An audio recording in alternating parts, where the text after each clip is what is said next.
കാലഹരണപ്പെട്ട ഉണ്ടംപൊരി ന്യായങ്ങളുമായി വ്യവഹാരത്തിന് ഇറങ്ങിത്തിരിച്ചാൽ ഇങ്ങനിരിക്കും.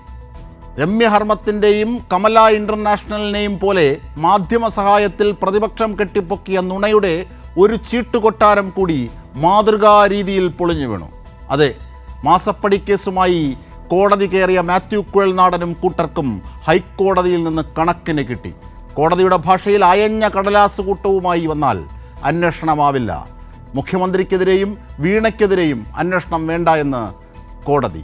പ്രഥമ ദൃഷ്ട്യാ പോലും നിലനിൽക്കാത്ത കേസ് അങ്ങനെ ചവറ്റുകൊട്ടയിൽ പോകുമ്പോഴും പാൽപ്പായസം ഉണ്ണാൻ കാത്തിരുന്ന മാധ്യമങ്ങൾക്ക് നിരാശ.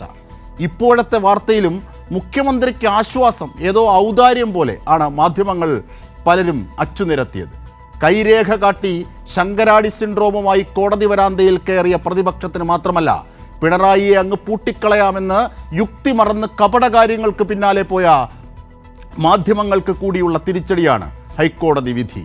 ഇല്ലാവചനങ്ങൾ മൊഴിഞ്ഞ് തേജോവധം നടത്തി നേട്ടം കൊയ്ത് കടന്നു പോകാമെന്ന് കരുതുന്നവർ കുഴിയിൽപ്പെടുമ്പോൾ തിരുത്തേണ്ടതാരൊക്കെ, തിരിയേണ്ടതെന്തൊക്കെ?